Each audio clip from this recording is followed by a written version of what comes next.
In a sleepy Atlanta enclave, a horror story unfolds. There should be more blood. Talking about 13 bullets through a person's body. A tireless detective. Victim had to know the killer.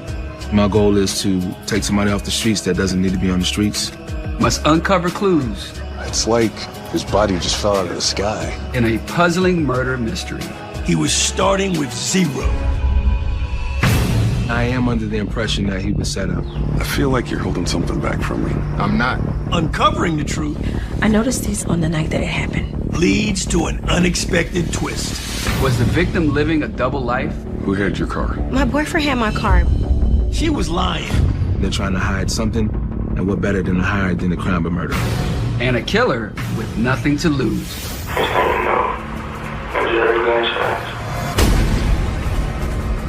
He threatens to kill her if she doesn't follow the script. Dude is Satan.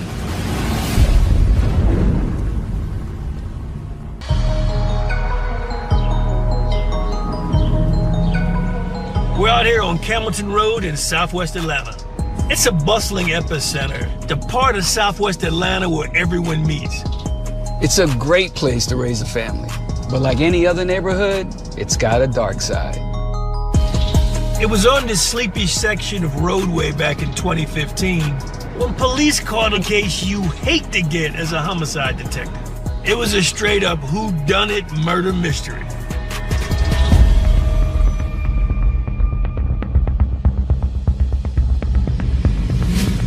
On December 22nd, 2015, a concerned citizen calls 911 about a person shot dead in the middle of the street.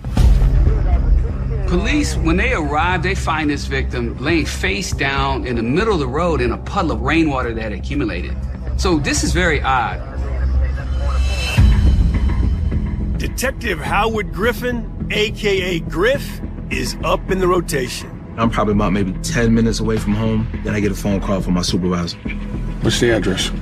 Unfortunately, because of the way things happen, Griff has to turn around now, head back to work. I'm on my way. Griff just knocked out an 8-hour shift and his day just begun for the second time. I know a lot of times people say they've always wanted to be the police or always wanted to be a detective. That was not my story. I'm from Rochester, New York. Graduated from high school in 1998. Made my way to Clark Atlanta University and just ended up staying. I loved it. What ultimately drew me into homicide was the loss of my friend Darian Grantham.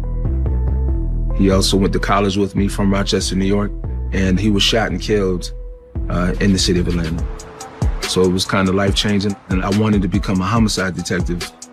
Some detectives come to homicide for the glory. Griff was there to bring closure to these families. We worked with Griff back in the day. He was in the unit less than a year when he caught this case. It was dark, pitch black. It wasn't well lit. What lights up the street are all the police cars. I see the young man laying in the street. I don't see anything else. I don't see any other cars. I don't see any people waiting to talk to the police. Any witnesses? No, sir.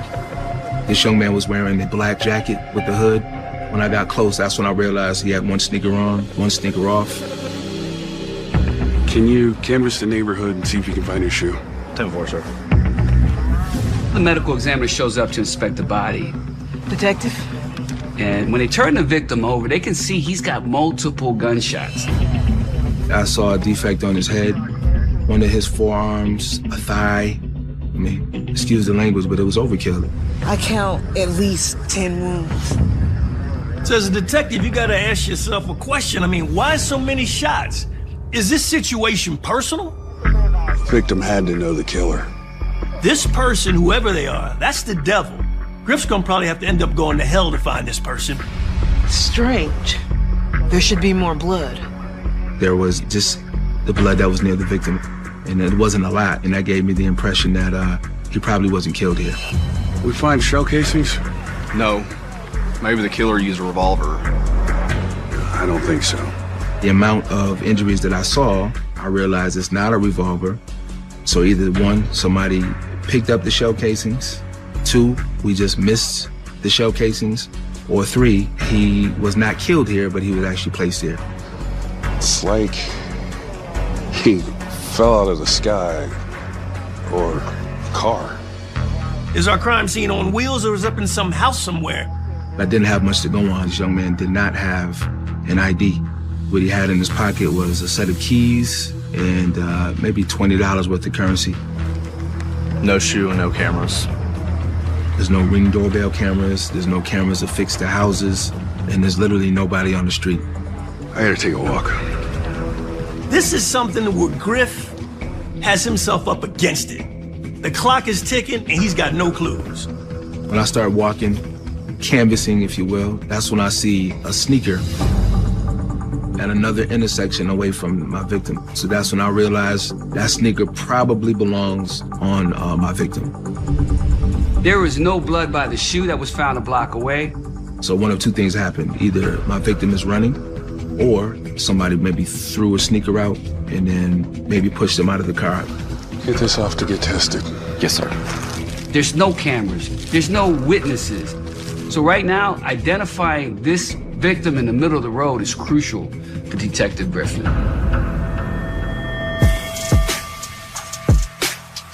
Griff, what's up, my guy? Lenny, what's up, brother? We met with Griff to learn how he moved this investigation forward. This is a pretty challenging case. What's going through your head, man? Like, what's your plan? What's next? One, I gotta figure out who he is. I didn't know what I was gonna do, and out the blue, I get a phone call from the medical examiner's office. And then that's when they tell us our victim is 22-year-old Elijah Wallace. Ooh, wow.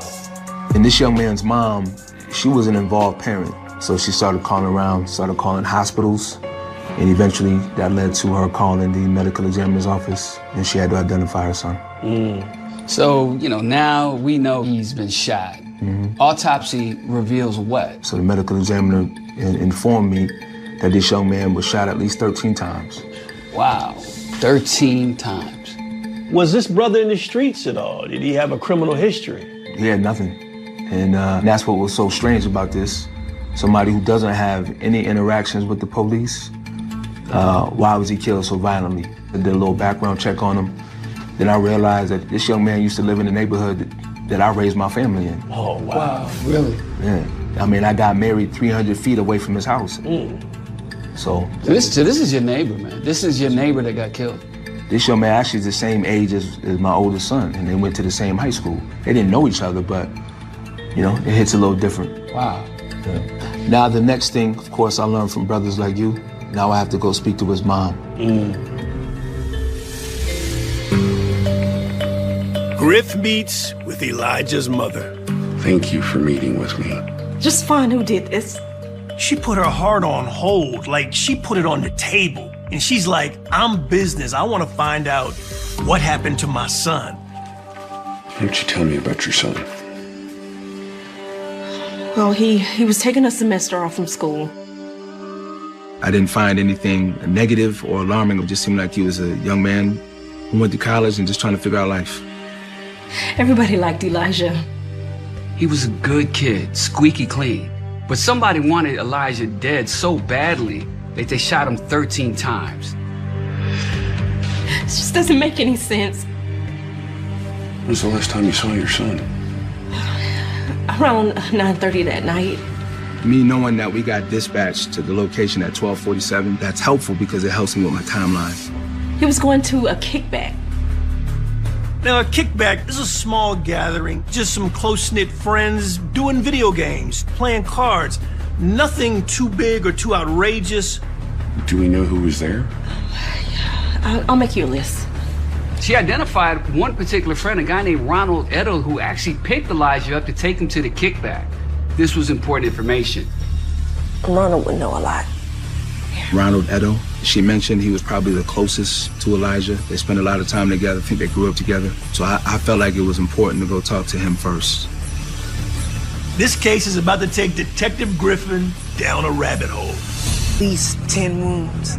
Detective Howard Griffin is working the murder of 22-year-old Elijah Wallace, found dumped in the middle of the street in Southwest Atlanta. He went to a kickback? Elijah's mother provides Griff with his first potential lead. She wanted us to talk to a friend of her son's named Ronald Edo. Ronald, he'll know a lot. Ronald could put Griff in the right direction of finding out where he was right before he was shot. Griff contacts Ronald to set up an interview. Not too far from where Mom lived, there was a Waffle House. I called Ronald, asked if he'd meet me there. See you soon. We would meet our witnesses in the parking lots of gas stations, and especially Waffle House, because it's a place that everybody knows. So Griff learned that trick from me and Quinn. Now in Atlanta, I mean, people go to the Waffle House after church and after the strip club. It's just that place.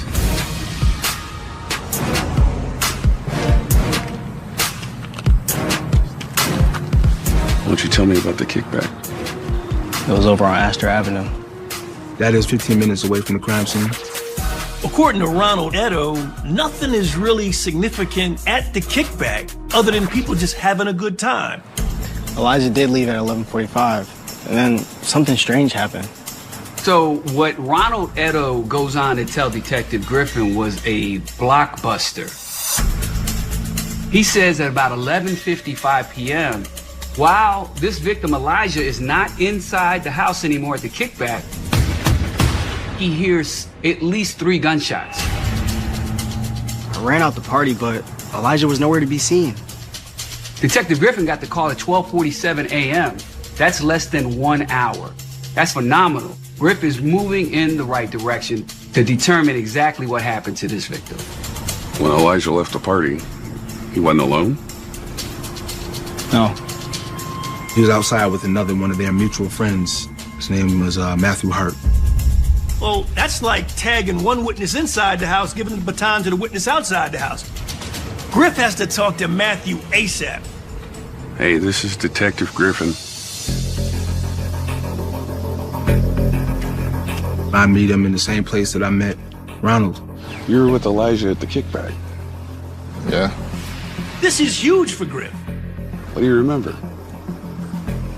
Matthew tells him that Elijah was actually on the phone a lot, talking to some person.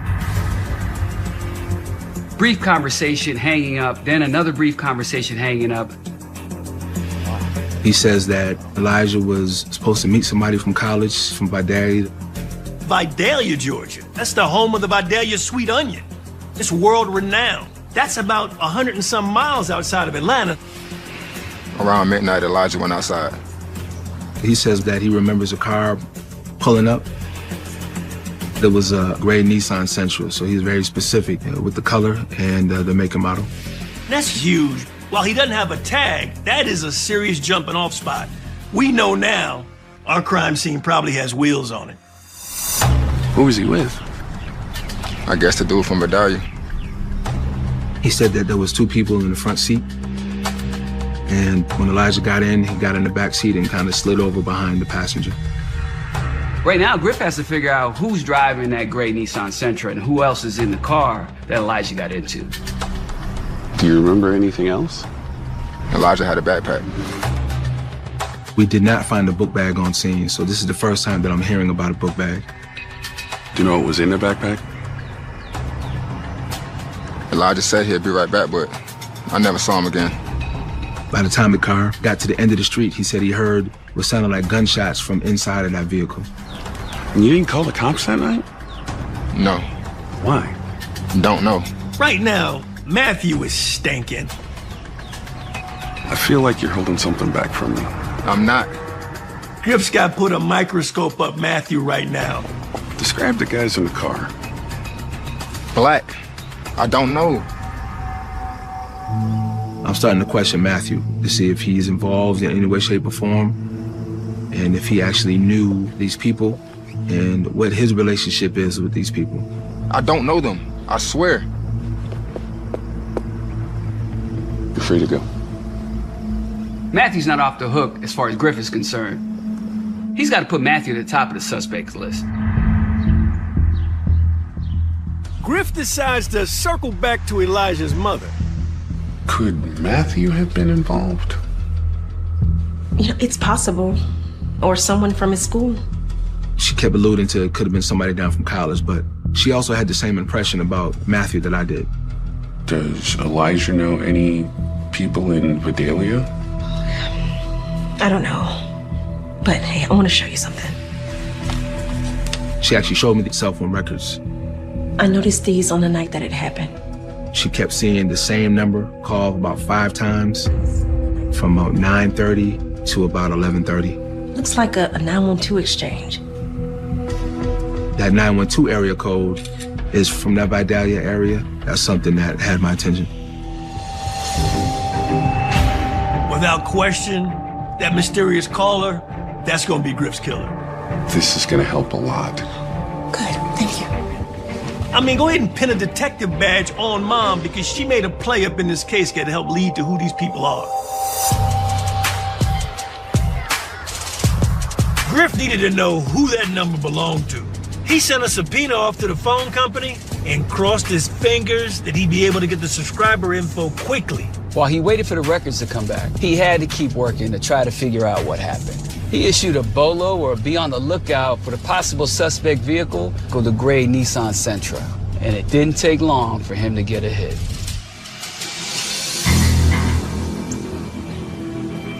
I get a phone call. Then say GBI investigator. And he said that he had found a vehicle. He immediately says that he was part of an arson investigation down in Montgomery County. It's the Vidalia area. Yeah. This has to be the suspect vehicle involved in a homicide. He says there was a fire that was started. They were able to put the fire out and looked like there was blood in the backseat. You need to see it. Elijah got in his car. It was torched somewhere down in Vidalia, Georgia. It all makes sense. It's time for... When I do sit down and meet with the family, I explain to them why I do what I do, which is largely because of my friend Darian Grantham, shot and killed on the street that he and I used to play basketball on. Why don't you tell me about your son? Hopefully they get the idea that I'm just like them. I've experienced the loss. It might not be in the same magnitude, but I tell his story as often as I can. Homicide detective Howard Griffin may have just caught a hot lead in the Elijah Wallace murder case. It's the Vidalia area. Yeah. The vehicle matching the description of the suspect's car is actually involved in an active arson investigation. Arson? This can't be a coincidence. The car looks the same as described. It's got blood in it. And most importantly, it's found in Vidalia, Georgia, where we know some of these suspects may be from. You need to see it. Everything that Griff is doing now is leading him back to Vidalia. His investigation has taken shape and form down in Onion Country. That's where the answers lie. Griff drives 180 miles to rural Montgomery County, Georgia, to check out the vehicle. When Griff finally makes it to where this car is located, meets with the GBI, he learns all hope is not lost. I would have thought this would look way worse than this. The evidence is preserved perfectly. Maybe if they'd done a better job. You see, the fire was started inside. When I asked how it was possible that all these items were preserved, how it was explained to me is the vehicle windows were all rolled up. So the fire didn't have any oxygen, essentially it went out on its own. And in here, got the bullet holes. At this point, I'm knowing for certain that this is my crime scene. And going back to Matthew. Around midnight, Elijah went outside. DNA-wise to Elijah, this is the murder car. Did you find a book bag? No. We have the VIN? The car appears to belong to a girl named Brianna Casey. They found out that Brianna Casey had reported her vehicle stolen. And I'm not thinking that her car was truly stolen. Then she just happened to call the police. That's convenient. I'm thinking Brianna is a part of this crime, or she knows who did it. Might want to give her a call. Thanks. Right now, Griff's got all kinds of things cooking. Got a few questions for you. She lived in Vidalia as well, and I found out where she lived, and then I reached out to her. See you soon. And I made that trip to go see her. As Griff meets with Brianna on Christmas Eve, he's got Elijah's mother on his mind. That motivates me because she lost a child, so it's not an option to not go on Christmas Eve. I don't have a choice, to be honest. As I told you before, I'm working on a murder case. And talking to Brianna, she looked petrified. I think your car was involved. It was. She immediately tells us that the police report that she made about the stolen vehicle wasn't true. It was all a lie. You know, at that point, you're gonna get to go where you need to go with this witness. But I was scared. You just gotta push those right buttons. They wanna tell you the truth, and you gotta give them the pathway to do it. Why were you afraid? Because of the people who did it. This is a bombshell moment. I mean, Brianna knows who took the car. This is huge for Griff. You know who committed the murder? She knew who shot and killed somebody in Atlanta. Tell me all about it. This woman is the key to unlocking of what really happened to Elijah. I told you earlier, I'm working on a murder case. Detective Griffin is one step closer to solving the Elijah Wallace case. I think your car was involved. He travels down to Vidalia, Georgia, and tracks down the owner of the vehicle that he believes was involved in his murder. It was all a lie. During the interview, Brianna makes a shocking statement. The car was never stolen. You know who committed the murder? This is huge. Brianna folded like a card table. He's moving now. Tell me all about it. Look, you don't understand. He threatened to kill me. She expressed that she was afraid for her life. And when we asked why she was afraid for her life, she gave us a little bit more details of who took her car. Who had your car? My boyfriend had my car and some guy named D.A. Brianna told me that her boyfriend, Juan Foster, and his friend D.A. used her car and went to Atlanta. Why'd they go to Atlanta? I don't know, they said they had to make some money. Now, that can mean a couple of different things. We're either going to hit a lick, we're going to make a drug transaction, but we're definitely not going anywhere to unload trucks or do some responsible work. This is going to be some ill-gotten gain. Look, when they got back, it was bad. When they came back, she had immediately noticed that it was like a bullet hole in her back passenger door. Brianna goes on to tell Detective Griffin that she saw a bunch of blood, but more importantly, she saw a bunch of empty peroxide bottles. Did they talk about the murder? Only that it was D.A. So what she told me specifically was that D.A. shot somebody in Atlanta and had to push him outside the car.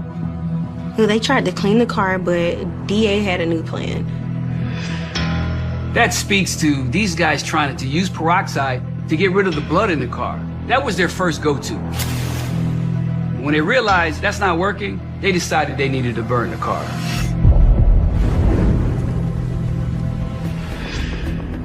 He told me to report it stolen.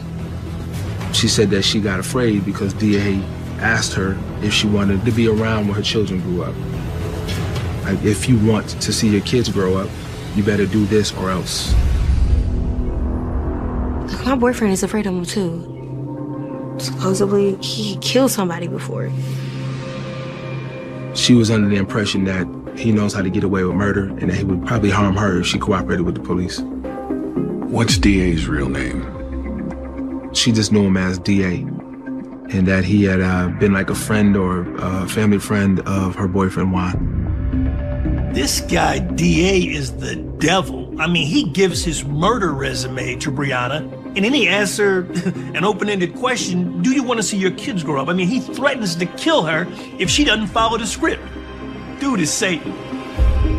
Now it's time to go do some research on D.A. and her boyfriend, Juan.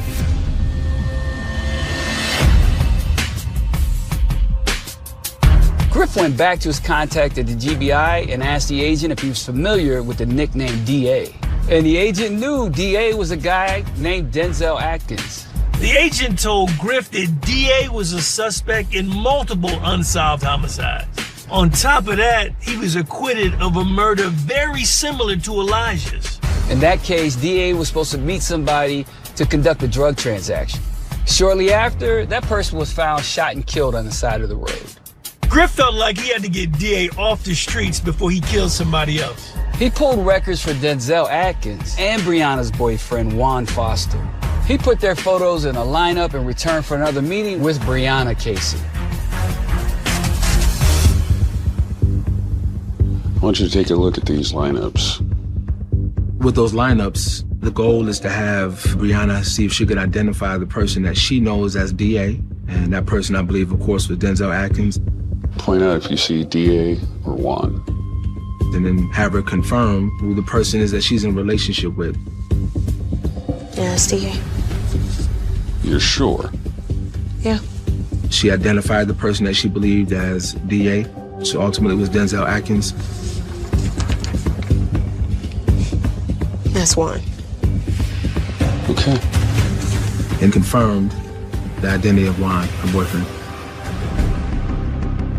Right now, Griff's got all kinds of things cooking. He's got two viable suspects. This kid, Juan Foster, and Denzel Atkins, everybody knows as DA. She picked out both guys. After she identified them in the photo lineup, GBI got warrants for their arrest for arson. I gotta get some paperwork started. In addition to the arson warrant, Griff gets a murder warrant for Denzel Atkins. He's got to start getting busy with trying to put somebody in jail. Yeah, it's DA. All the pieces in the Elijah Wallace case are coming together. That's Juan. Detective Griffin IDs Juan Foster and Denzel Atkins as the prime suspects. I gotta get some paperwork started. Now, all he needs to do is track them down.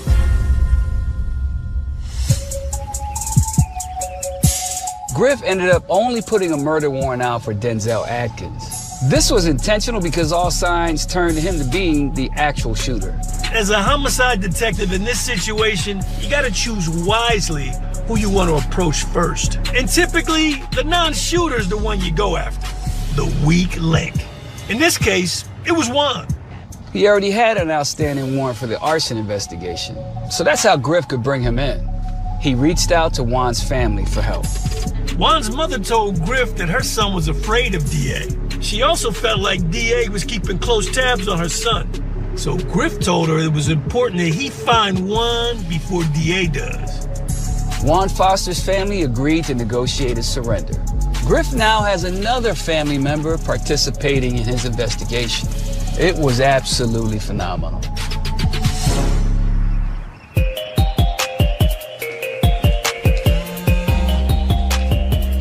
This is Detective Griffin. I heard you were looking for me. Out of nowhere, Juan Foster actually calls him on his cell phone. Boom! That's an explosion. Let's meet. It's time to set it up. You gotta cajole this kid over the phone to come see you down at your office. You there? Yeah. When a suspect reaches out to law enforcement, he's coming along the way. It's not a big deal.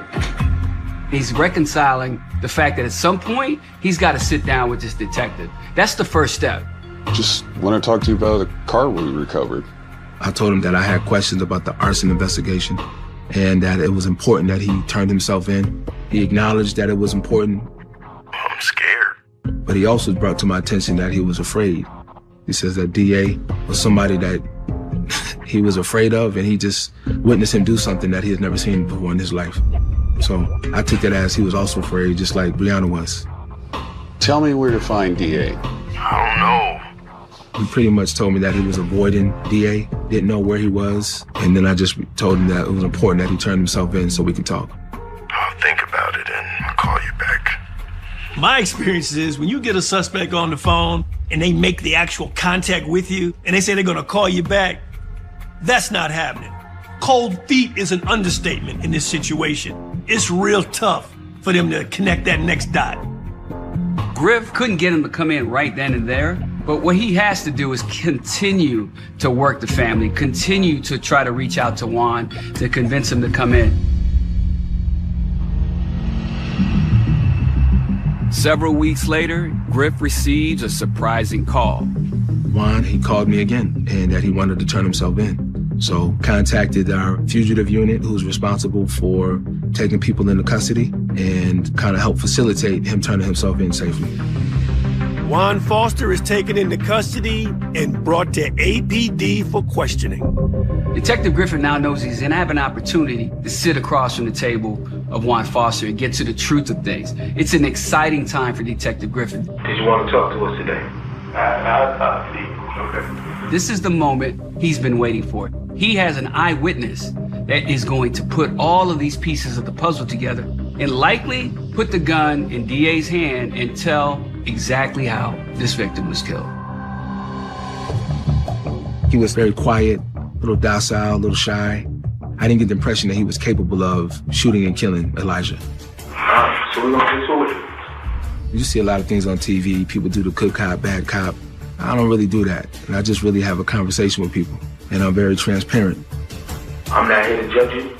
I don't plan on wasting your time. I respect your time just like I'm hoping you respect my time. He doesn't come at him hard. He comes at him soft. He comes at him as a human being. Be completely honest and tell me the good, bad, and the ugly. I wanted him to clearly understand that by not cooperating and not helping, somebody who killed somebody is still out there in the street. I'll cooperate. The first person up to the plate gets to bat the ball. So right now, Juan Foster's it. So we're gonna get to it. Griff is a natural talent. I mean, fresh cabbage up in the unit, come in like a 20-year veteran. I need your help with something. He made him feel like he was actually part of the team. It's ironic that he makes a suspect feel like you're now part of the law enforcement team investigating the crime that you committed yourself. Did you want to talk to us today? I'll talk to you. Okay. That's an art form. You can't be taught that. Griff is that dude. So we're gonna get to it. The Elijah Wallace homicide investigation appears to be coming to a close. I really could use your help with something. Detective Griffin has one of the suspects, Juan Foster, in custody. Did you want to talk to us today? I'll talk to you. Okay. Griff sits him down for an interview and he agrees to talk. Time to get some answers. I just came because he wanted to go to Atlanta. He told me that DA was coming to Atlanta to make some money, and he asked if he wanted to ride with him. I wasn't gonna be a part of no murder, man. From Juan's perspective, he was literally just riding with DA to pick up some money. He just said that he needed some money. What do you mean? Did he come up here to bother me? What it's looking like is Juan and DA were meeting up with Elijah to conduct some drug transaction and never really planned on paying for the weed. Alright, so how y'all gonna get up here? My girlfriend car? DA wants to take Juan's girlfriend's brand new Nissan Sentra. Who drove them? He did. When Juan, shows up to pick DA up, DA's like, nah, man, I'm driving. So right there, that just shows he's the heavy in this scenario. He's the control freak. I don't know too many people that would allow somebody to drive their girlfriend's brand new vehicle. So when I tried to understand their relationship again, I just kind of got the impression that Juan would pretty much do whatever DA said. He make a phone call or something like that, he on the phone. DA was calling the person that they were supposed to meet. Elijah was on the phone several times with somebody and mentioned Vadaya. So at this point, Juan's talking about DA talking to the victim, Elijah, on the phone. We had pulled up, the dude had got in the car.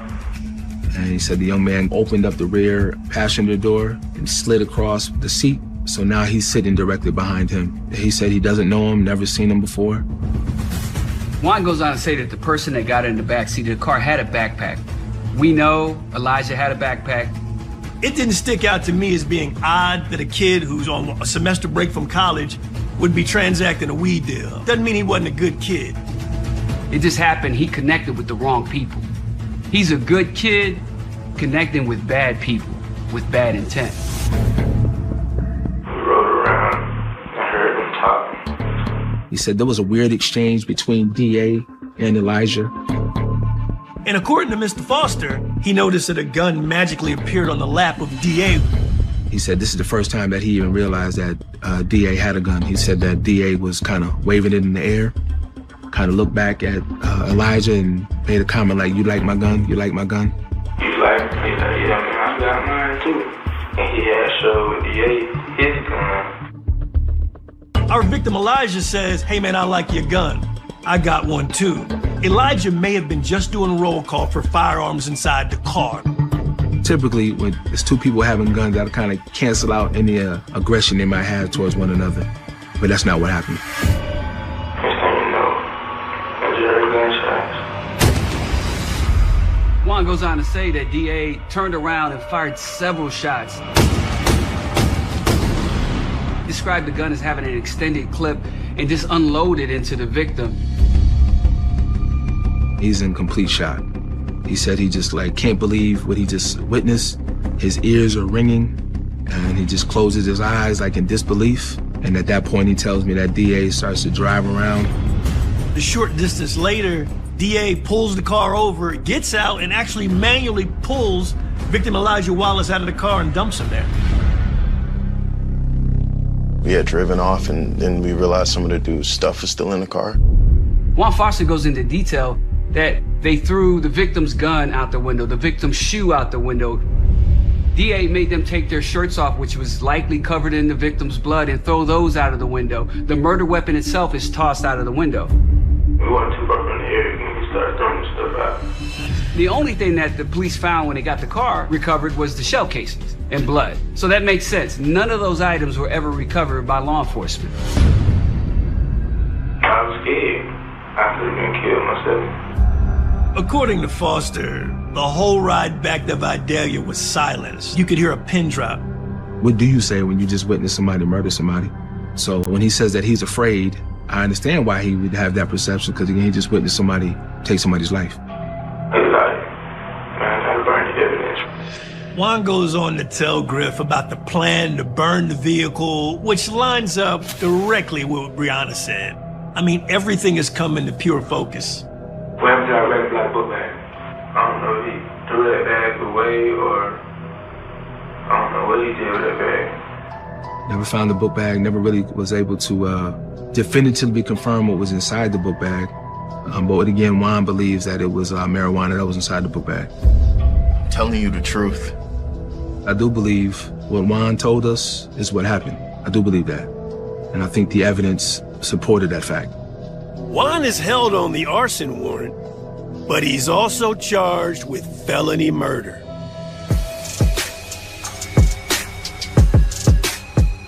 Nearly 6 weeks later, March 2nd, 2016, the fugitive squad gets a tip that Denzel Atkins is actually hiding in an attic at a friend's home in Savannah, Georgia. They bring him to homicide, and to no one's surprise, Denzel does not talk. Juan Foster ends up pleading guilty to his role in the crime. He's sentenced to 10 years in prison and 5 years probation.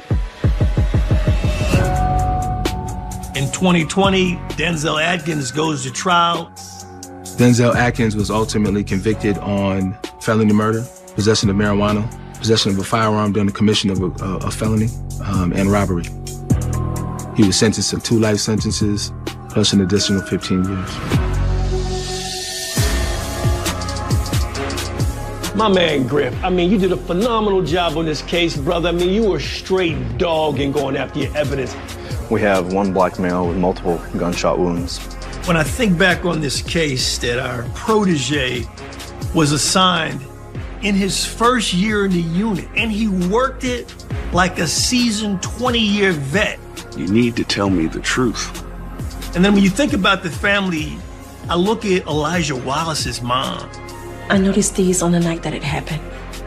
This lady went through the worst tragedy, losing her son, and she had boots on the ground helping with the investigation. Why were you afraid? Because of the people who did it. This case, while it was sad, it was beautiful the way it all came together. So we're gonna get to it. There were some people that Quinn and I were helping along the way that just weren't cut for homicide.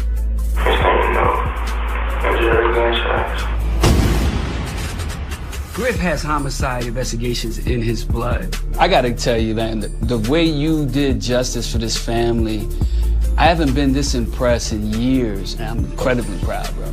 Hey, man, I learned from the best. We're gonna get up out of here, dog.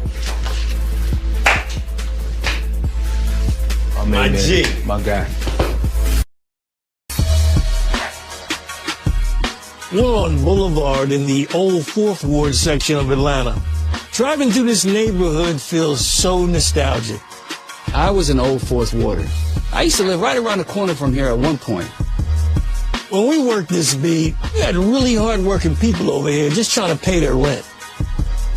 You got junkies living in the neighborhood. You got other people living in lavish $1 million homes, all mixed up living down here together. This place brings back so many memories. In fact, back in 2015, when we were winding down our careers, there was a wild case that started at this very spot.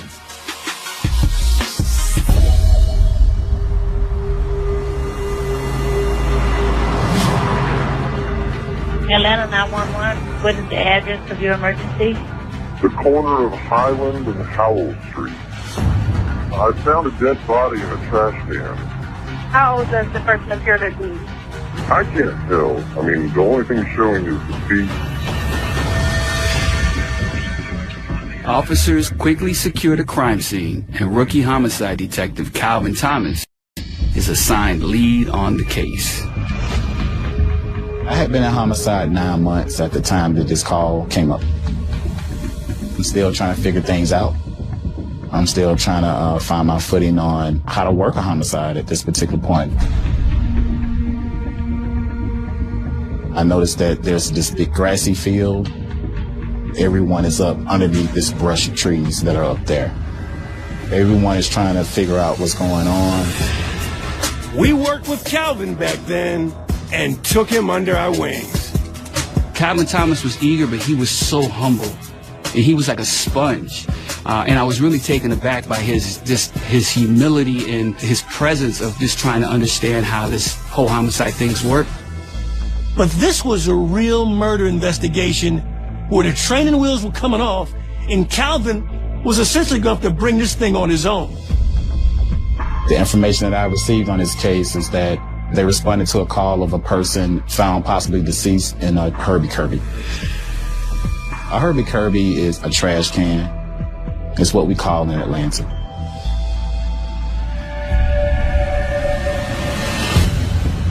You can see that the person is head first, wrapped up in a blue moving blanket, where they are actually tied with 12-gauge wire.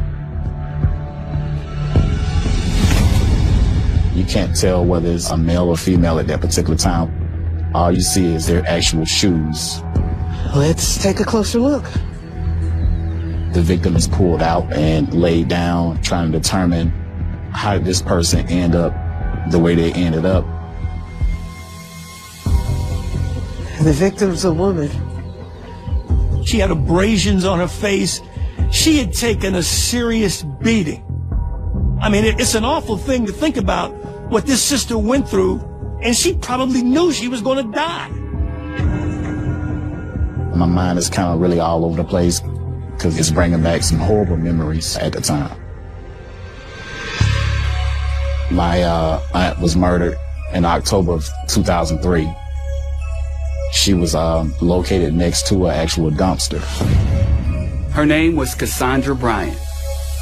She was beaten to death. Her body was discarded like a piece of trash. And Quinn and I worked that case like no other case. We made her death matter. And we put that person in prison for killing his aunt. The top guys in homicide worked my aunt's murder. So it meant a lot to me at that time. This poor victim is found discarded like a piece of trash. And now Calvin Thomas is the lead detective in a case eerily similar to his own aunt's case.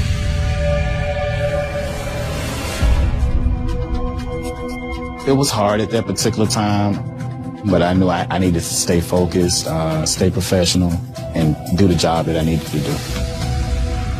So our victim at this time does not have an ID, so we didn't know a name or anything associated with the victim. She's a Jane Doe for now. As Calvin works the scene, I decide to pay him a visit. I heard the call come up on the radio as I'm heading home that day. I said I want to go by and watch my guy in action. Knowing that this victim was wrapped in a blanket, put into a trash container, we know right away there's a personal connection between this victim and her killer. She knew her killer. The killer's got to get rid of this evidence. They have to push this body to a space that's far away from where they are, because there can be no connection between the killer and the victim. And that's exactly what happened. I'm thinking about who was her boyfriend, who was the last person she was with That's kind of what I'm thinking, possibly domestic violence type incident. Killer's a local. So what's next? Outside in. I learned this from Quinn. You work the scene from the outside in, and that means so whatever the crime scene tape is, what's going on the outside of that tape. You know, concerned neighbors, just to see whether or not they saw anything. We immediately meet a guy who claims to be looking for his girlfriend. His name is Isaiah Rhymes. He'd been missing his girlfriend for over 24 hours, and he wanted to make sure that wasn't her that was inside the trash can. What's your girlfriend's name? Tina. He identifies her as Tina Bass. He says everyone calls her Tiny, though. She said this corridor is where she hangs out. I last saw her about 2 days ago. He says it's totally uncommon for her not to have reached out to her sister or to himself in 24 hours. Describe her. She's kind of short. The information that he gives for Tina, as far as her height, her weight, or what she was last seen wearing, it could definitely be our victim. Is that her up there? Isaiah definitely is nervous about it. Is this her? Calvin shows him a picture of the victim's face. Oh, no. Lord, no. He breaks down. He makes the identification, tears coming down his face. Calvin wonders if Isaiah's tears are real, or is this just an act to make himself appear innocent? In our past experience, cases where especially a woman has been killed, the boyfriend has done it. I have questions for you. I'm really looking at Isaiah really hard at this particular time as a suspect. This case is about to take Detective Thomas on a wild ride.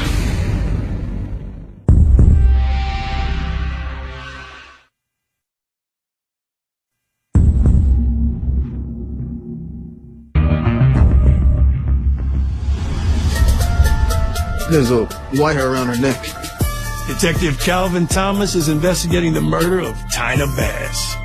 Killer's a local. Her body was found stuffed inside of a trash can. I last saw her about 2 days ago. Calvin's on it. He interviews Tina's boyfriend to get to the bottom of this thing. He's distraught and crying, but maybe it's all an act. I have questions for you. Right now, I'm looking at Isaiah as a potential suspect. How she was beaten. I relate a lot of that to domestic violence. Y'all think I did this? Did you kill her? No. I can see Isaiah is starting to get a little hot under the collar because of the line of questioning that Calvin Thomas is presenting to him. I'm sure that you wouldn't mind providing a DNA sample. Our experience, most of the time, killers don't readily give up their DNA. There's a hesitation. Sure. Isaiah immediately responded that he could take his DNA, use it, compare it, do whatever he needed to do to try to eliminate him as a suspect. I think in my mind that Isaiah is possibly not involved in Tina's murder.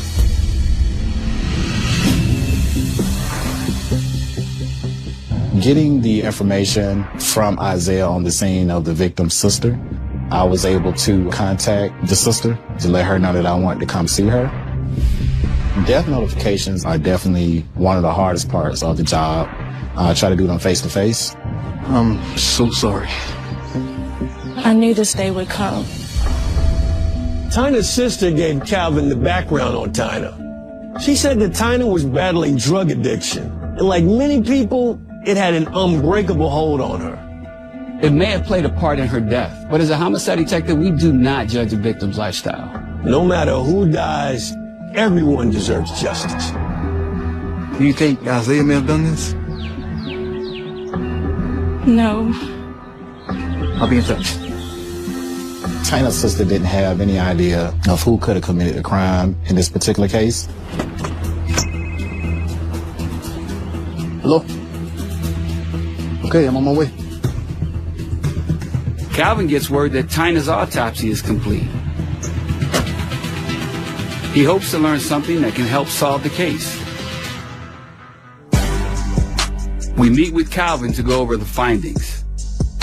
They say there was blunt force trauma to the face, to the head area, and strangulation. The ligature that was around her neck was white. It's white wire. Matter of fact, I have a couple photos of it that I can show you guys. It was fairly loose around her neck, so it was kind of hard to determine whether or not this was used to strangle her. Send it down to the GBI for touch DNA. I mean, the yellow wire here, as you can, I mean, it's tied like a Boy Scout tied it. So I'm thinking, you know, hands, sweat, anything of that nature could be on there. Because I felt like this was probably going to be a DNA type of a case. We're looking at DNA, also fingernails. One of the things you did was, cleverly, you preserved those nails. Just from talking to her sister, actually, she said she was a fighter, so I'm almost certain that she fought for her life. Yeah. So at that point, we knew, you know, let's go ahead and clip these fingernails and preserve those and send those down to GBI for testing. I believed at that time could be the killer's DNA underneath. Nice. So now you send this off to the GBI and it's waiting game. You're waiting for this DNA to come back. What do you do next? We went back out to the neighborhood, man. I wanted to let the neighbors know that hey, I'm here and we're gonna try to figure out what happened to your friend Tina. This is not a homicide that you're gonna sit at your desk and work. This is boots on the ground. This is grinding up shoe leather. I love it. Calvin heads out to Old Fourth Ward on a mission. Boots on the ground is a term that we use up in homicide. You can't solve a homicide by sitting at your desk all day. So you definitely want to get out there and knock on doors, let the community know that we're trying to solve this crime. The community kept pointing towards a guy by the name of Jeff. And not that he was a suspect in the case, but that he possibly would have information on the case. The streets were saying Jeff was action news for Old Fourth Ward. If anything went on in Old Fourth Ward, Jeff was going to know about it. What about this guy? Right here? Mm-hmm. Yeah, that's him. Calvin knew there's something there. People aren't making that up. He had to go sit down and do a face-to-face with Jeff. Jeff identifies himself as Jeffrey Bolton. I'm Detective Thomas. Calvin records audio of the interview. I want to talk to you about Tanya. You know her? Yeah, we was at the house. Did you witness anything? Jeff claims that he saw Tina the night before her body was found. When Jeff discloses that he saw Tina the night before the murder, I'm sure it got Detective Thomas excited. I would have been like, oh yeah, my timeline just changed in a big damn way. Where do you live? Right there. The actual street is right across the street from where the victim is located. So it's within walking distance from the house that Jeff lives in. According to Jeff, he and Tina was standing outside, I guess just having a conversation. And then this U-Haul just randomly came down Mackenzie Drive and stopped in front of his house. You see a U-Haul truck came up to big U-Haul truck. He starts to talk about two Hispanic males got out of the vehicle and asked where were the ladies. And Tina identified herself as, I'm right here. I kind of don't know the folks. Don't know what the fuck. You got in the truck right there and I ain't seen Tina shit. Based off Jeff talking about Tina getting in his car with two men, I mean, right now, the music is playing, so Calvin's got to start dancing. What do these two guys look like? Right now, Calvin's got two new suspects in Tina's murder.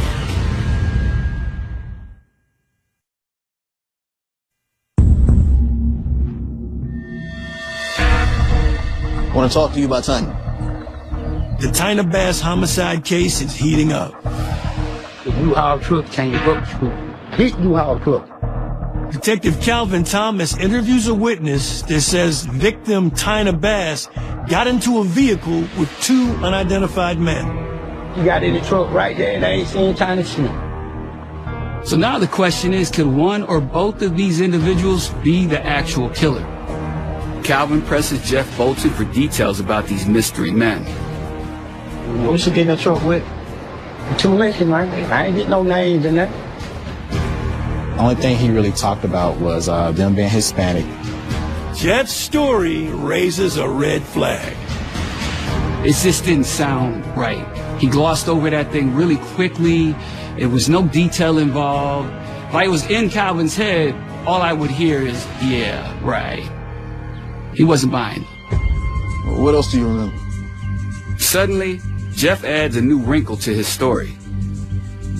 I had saw Tiny again. According to Jeff, minutes later they came back where he states that Tina asked for a blanket. She come back. States that Tina asked for a blanket. She come back to my room and look for a quilt to lay on.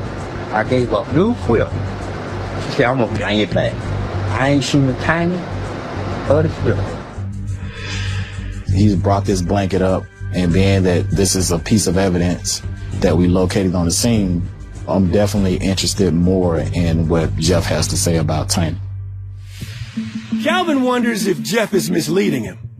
Quinn and I have had cases in the past where the suspect actually inserts themselves in the investigation. I hearken back to the Cassandra Bryant case, Calvin Thomas's aunt that was killed in 2003. The killer pretended to be a concerned citizen, helping with the case at first. Is it possible that Calvin's case is shadowing his aunt's murder once again? Calvin Thomas had to consider who's inserting themselves in this case and why are you bringing in all this other scenario of a U-Haul truck and blankets. You don't know anything about the murder? No. The DNA that potentially could be found on victim Tina Bass is the most important key to solving this case, and Calvin Thomas knows that. Will you consent to give up your DNA? Fine. Let's go ahead and take the DNA. Now let's see where we are. Even though Jeff rises to the top of the suspect list, Calvin must first look into the men in the U-Haul. We'll be in touch. So you're having to take everything that you're learning and verify it? Before following up on Jeff's lead, Calvin did a big media splash on the news. He was asking the public to call Crime Stoppers with any tips. He then began canvassing the area of Mackenzie Drive, which is where Jeff Bolton claimed he saw Tina get into a U-Haul with two guys. Calvin quickly found a home with a security camera pointed towards the street where Tina allegedly got into that truck. Calvin spoke with the homeowner who just happened to be Jeff's next-door neighbor. The guy didn't remember seeing a U-Haul truck the night that Tina disappeared, but he agreed to share the video. At this point, Calvin really didn't have a lot of information, so this video was a huge deal. If Jeff was telling the truth or if he was lying, the video could crack this case wide open. Back at the office, Calvin reviews the surveillance video. You have to do your due diligence and try to identify whether or not his story is believable. Jeff gave a time of between 9 and 10 p.m. of when the U-Haul truck came down Mackenzie Drive. Calvin doesn't see the truck. He doesn't spot any signs of Tina or Jeff either. Calvin watched this video over and over for hours, and he saw nothing that would corroborate what Jeff said. There's nothing on here. So Jeff lied to me. He could have been rinsed off with that video, but he's back in it. He goes right to the top of the suspect list. So Calvin Thomas, now knowing that Jeff Bolton is lying, has to take a deeper dive onto just who Jeff Bolton is. Part of that in the history of working any case is criminal history. Does he fit the profile of someone capable of doing what was done to Tina Bass? I can see that Jeff had about 27 cycles of arrests. He was a convicted felon as well, and mostly drug offenses, burglary, and crimes against persons as well. That's a big damn moment, because that shows that this ladder that he's climbing, it could have graduated on to murder. it put me in the state of Jeff could definitely be a suspect in this case. So we definitely want to do a search warrant on the house. Detective Thomas. You're working the Tyna Bass murder? Yes. It's the Crime Stoppers tip line. And they have a lead that's about to turn the case upside down. We have a tipster saying they know who the killer is.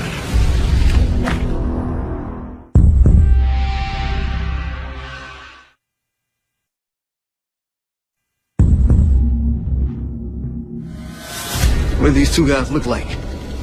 The key witness in the Tyna Bass homicide investigation appears to be misleading police. There's nothing on here. Jeff Bolton's whole story looks like a complete lie. It's time to get a search warrant for Jeff Bolton's house. You're working the Tyna Bass murder? Yes. Just when it looks like Calvin Thomas's investigation is heading in one direction, it hits a detour. We have a tipster saying they know who the killer is. There's always a lot of twists and turns when you're looking for justice. What's the name? Michael Smith. He goes by the nickname Friezo, and Friezo killed Tyna.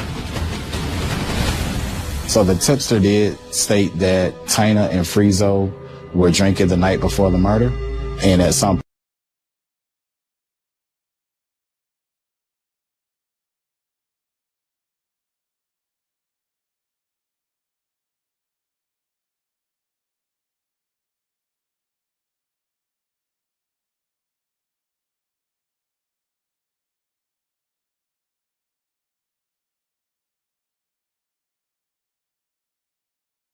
the murder, and at some point became upset with Tyna and began to strike her.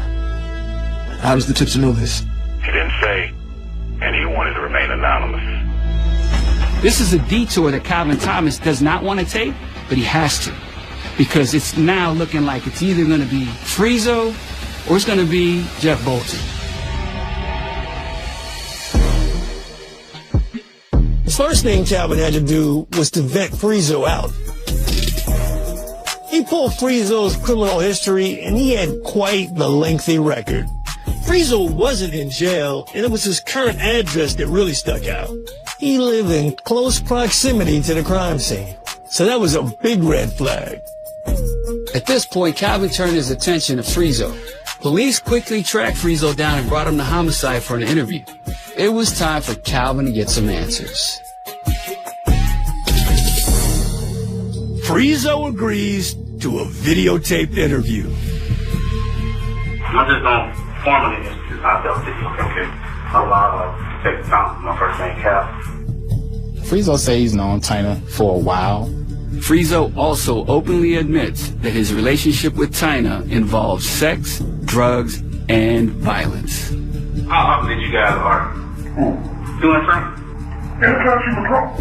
He definitely came out and said that, we fought all the time. I don't want to say your name, you know what I'm saying? Because your name is suspect number one. I'm just keeping it real with you. Alright. Friezo adamantly denies killing Tyna.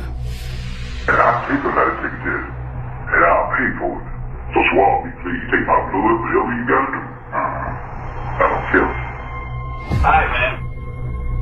We do ask him to consent to a DNA swab where he does consent. So we take his DNA as well, and we send that off to the GBI for testing. When Calvin continues the interview, Friezo swears he wasn't with Tyna, but he did in fact see her.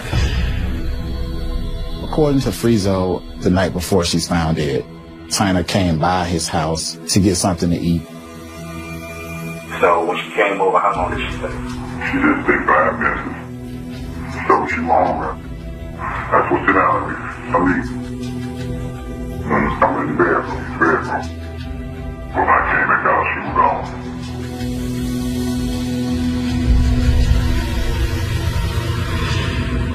He's got to figure out whether or not he's going to be culpable for this murder. So we bring up things that the tipster talked about them drinking together, about how he may have gotten upset with her and began to strike her, but he became very defensive of that. and he just shut down. Calvin doesn't give up. We asked Friezo would he be open to taking a CVSA, which is a computer voice stress analyzer exam. Friezo agrees to participate. This is 22 Technology. Stop radio, man. It's a test where it detects stress in a person, and it will give a score regarding your answers. Usually what it does is it's just going to rule you out as any involvement with anything. That's what we're here for today, right? Basically, they're asking questions they would ask in a polygraph. I'm not here to trick you. But they're listening to your voice. Just talk normal like being you are. We'll get the deal, man. The person that's trained in this machine can ask some control questions to find out what your level of truthfulness is. Are we in the city of Atlanta? And then ask the hard questions. Did you see Jeff choke Tiny? No. Did you choke Tiny? No.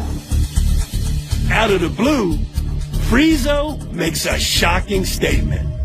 I have choked him before. What do you mean by that? I have choked him before. It was mind-boggling for me to even hear him say that. I have choked him, yeah. I ain't choked him, yeah. When was the last time you choked her? About 4 or 5 months ago. 4 or 5 months ago. I think back in this year. He's choked Tyna Bass in the past, and Tyna Bass later is choked to death. That's a clue in the business. One would have to consider, and Calvin Thomas did, that Friezo is the guy.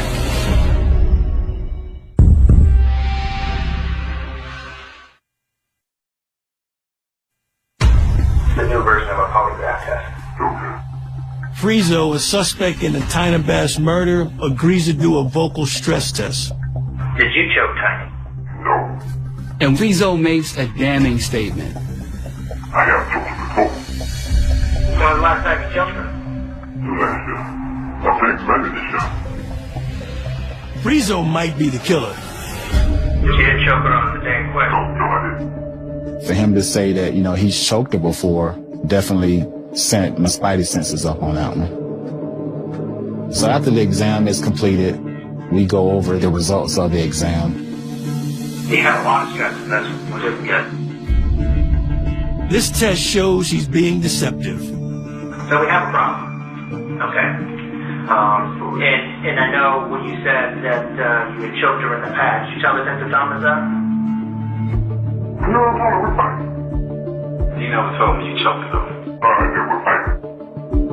Friezo doesn't have a response to his deception. He just pretty much met us with anger. I'm sure. I ain't lying. Don't get angry with me. I don't see the lying. No, it's not. I'm seeing the bullshit. That's bullshit. Because I was at home, man. Just because Friezo showed deception, that's not anything Calvin Thomas could have held him for. Can't arrest him. It's not even admissible in court. I think I'm stopping because I know who I was. I know I ain't did it. Because I will never arrest him. He's got to let him go. Friezo walking out of that door, it definitely left me feeling like he was involved in this murder. After the interview, Calvin gets word that the search warrant for Jeff Bolton's home is approved. We go out and we serve a search warrant at Jeff's house. I joined Calvin on the search. I'm just an extra set of eyes. I'm an experienced detective that knows what to look for, so Calvin Thomas asked me to come with him. Hey, BB, we have a warrant. No one answered the door, so we had to force entry. Literally using a battering ram, had to bust the front door open to get inside this house. The house is extremely dirty. It's filthy. We were looking for blood. We were looking for moving blankets. We were looking for the electrical wiring that the victim was tied up in as well. And as I traversed down this hallway, I looked down and I saw a reddish-brown substance that I was very familiar with. A substance I've seen many times in my career. Come. What's up, man? Check it out. And I pointed down, and Detective Thomas looked at it and said, "Yeah, V, that's blood." We got him. First thing that goes to my head is, I think we found our crime scene. This evidence could break the case wide open. Yo, John, come get a photo of this. Let's keep going. My first big find was a bloody shoe print that was on the floor of the house. So we swabbed that shoe print. As we continue doing the search warrant at Jeff Bolton's house, we both look at each other and we're like, no way. There's a blue moving blanket identical to the one that Tyna Bass is wrapped in. You crossing Frieza off the suspect list? I don't know if we can do that just yet. Right now, our boy Calvin's got his hands full. He's got this really compelling case with Jeff. So, is the killer Jeff? Is it Friezo? Or is it both of them? Well, DNA test should sort it out. Suddenly, Calvin gets a surprise visitor. Hey, Jeff Bolton's outside. Wants to talk to you guys. It's all adding up, and the sum of all totals we're looking at right now is named Jeff Bolton. Come up with some answers. Calvin brought Jeff to the homicide office and did round 2 with him. He asked Jeff about the blood found in his home. Jeff claimed that Tyna had tripped and cut herself and explained that's why there was blood in the house. It didn't make sense, and Jeff said he didn't do it, and he said all he's going to say. With no hard evidence against him, Jeff was allowed to leave. But Calvin told him, we're going to be speaking again. Days passed by with no new leads, and the forensic testing had yet to be completed. Calvin believed in his heart that Jeff was involved, and he decided to take another run at him. Jeff, hop in so we can have a word. Calvin heads over to Jeff's house and convinces him to have a chat in his car. I put my mic on and just went right in and started speaking to him. Calvin decides to use a new tactic with Jeff. Many times detectives have to introduce an alternative reality. He now has to give him something. It's called an out. Let me ask you this. Was it an accident? Huh? Was it an accident? Yeah. Jeff actually jumped on. He latched on to that idea of it being an accident. Why was it an accident? Just tell me that. I felt like it was like the sun really came out. Cause it wasn't meant to happen. I was like, oh my God, like we're almost there.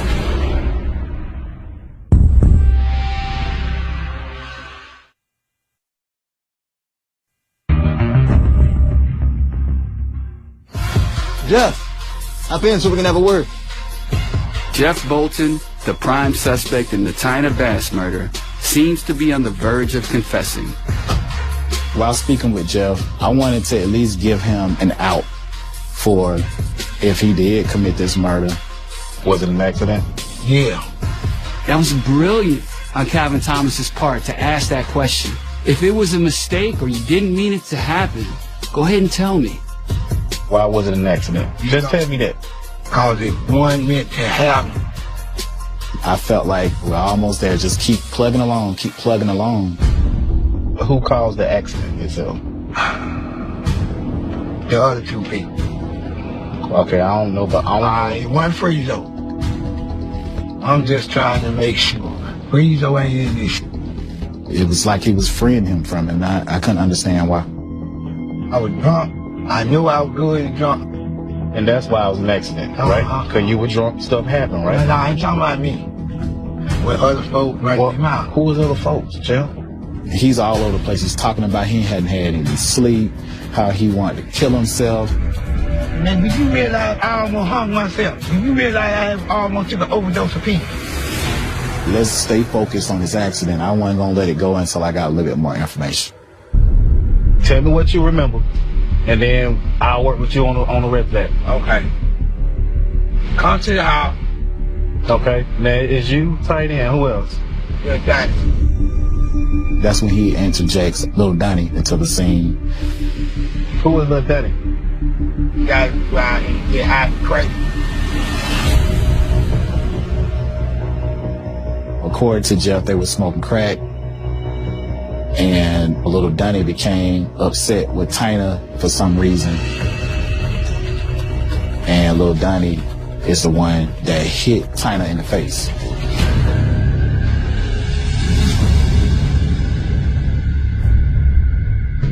Jeff stated that he left and came back to the house. No one was there. Very convenient. There's no such thing as a little Donnie. This is a crutch put together by Jeff Bolton just to get suspicion away from his name. I just want to hear the truth. I don't know what I did. Okay. If I did, then I ain't need to do it. That's exactly the result that Calvin Thomas was looking for. An innocent person doesn't say that. All right, Jeff. We're done. Calvin Thomas had affirmation and confirmation at that moment that he had the right guy. But we wanted to be sure and wait on the results from the GBI. I'm thinking, you know, at any day it could come in.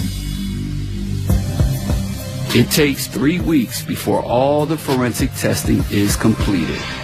The blood that then and Detective Thomas found in Jeff Bolton's home comes back to actually being Tina's blood. Her boyfriend, Isaiah's DNA was not located anywhere on the victim. Friezo's DNA was not located on the victim. And then upon further analysis, it's found that Jeff's DNA is under the fingernails of our victim, Tina Bass. It's a wrap. Jeff's the dude. The hands don't lie. Based on all the evidence and statements, Calvin pieces together what happened to Tina Bass. Tina, Jeff, and another person that's unknown at this particular time were smoking crack cocaine.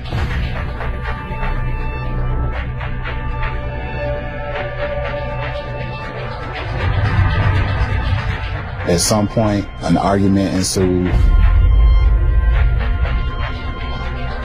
A fight occurred. And Tina was assaulted physically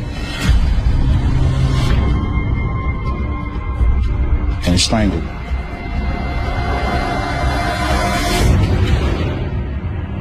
Jeff rolled her up in a blanket, tied her up, and put her in the trash can to try to get rid of her. So that's what I believe happened that particular night.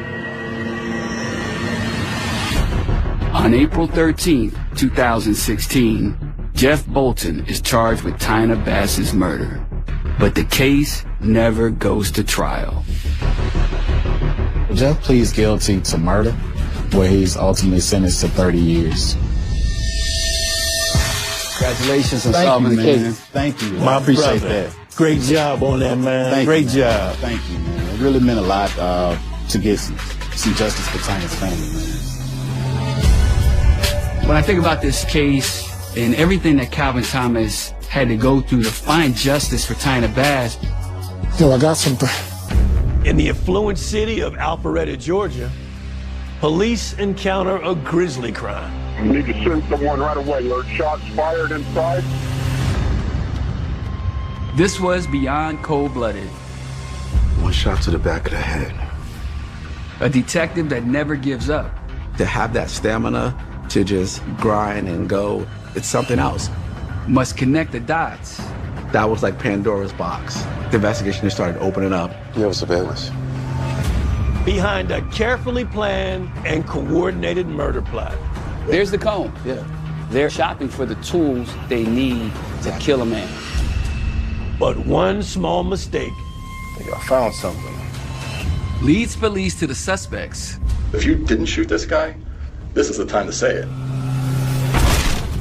And a showdown to uncover the truth. This brother wanted to give it up. You know how hard it's gonna be with a sneeze tag?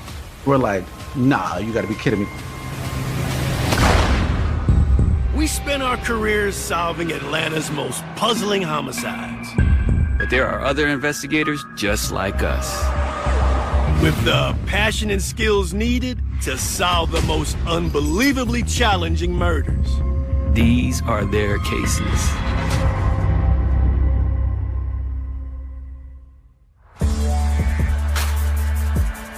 We're 30 minutes north of Atlanta in Alpharetta, Georgia. This is a very affluent area that some call the Beverly Hills of the South. Violent crime in Alpharetta is very low, and the occurrence of a homicide is even lower. And that's why a disturbing call to police in 2016 was so unusual.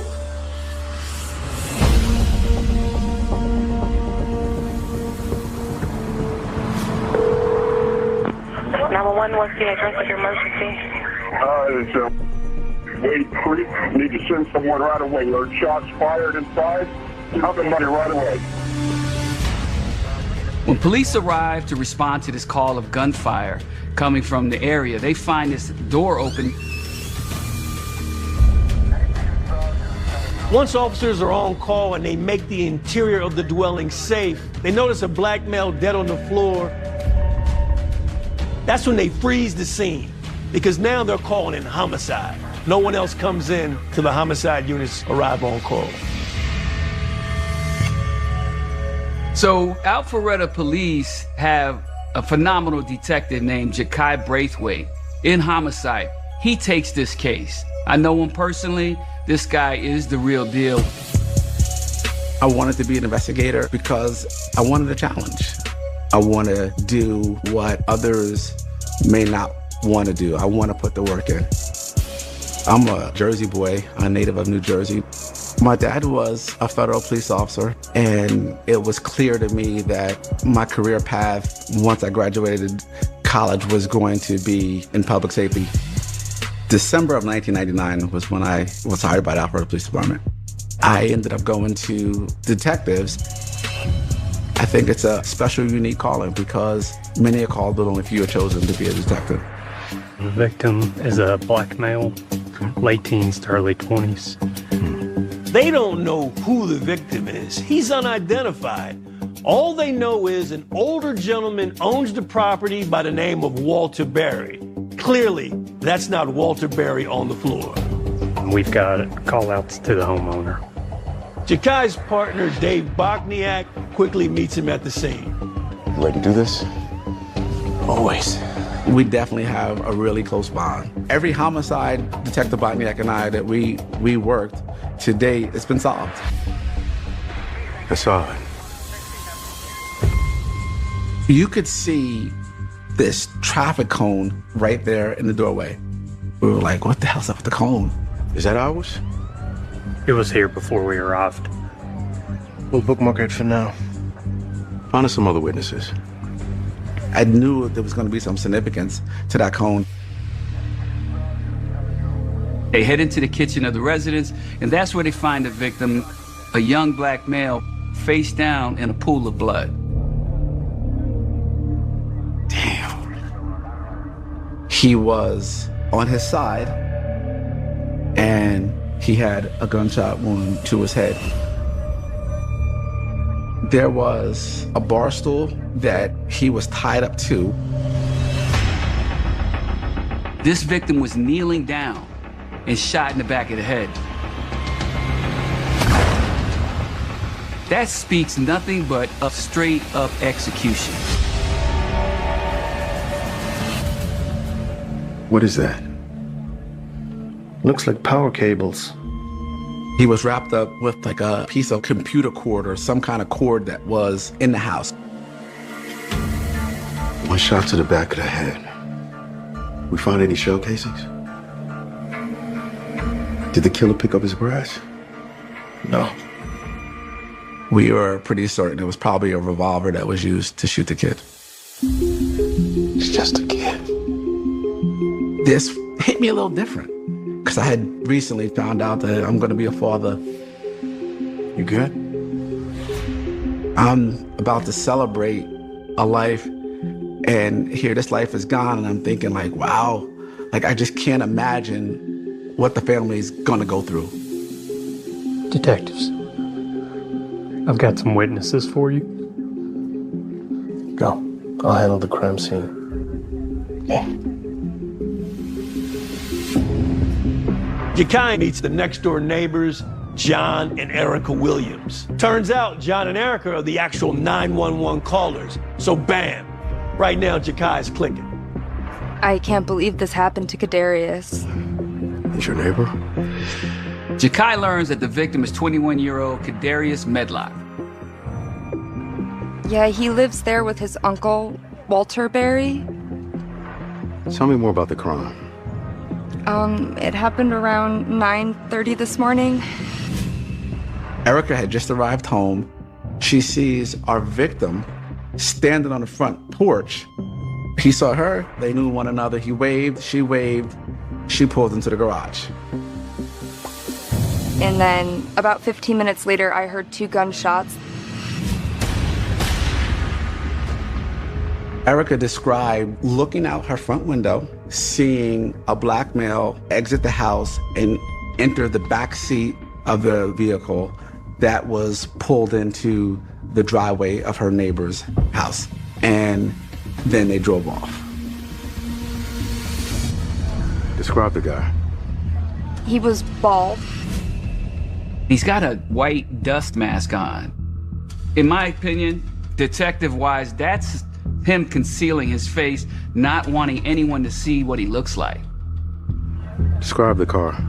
It was maroon in color. She said she believed it was like a Hyundai or Honda. Do you think of anything else? She just gave a great jumping off spot. What'd you find out? We made contact with the homeowner. One of the detectives contacted him and learned that he was actually in Dallas, Texas at the time. He immediately got on a plane and flew home. He's gonna come to the office this afternoon. The other thing is, there are signs of a robbery. The main bedroom upstairs was completely ransacked. You start asking yourself, what's going on here? This whole thing looks like a home invasion murder. Let's find out who else we can speak with.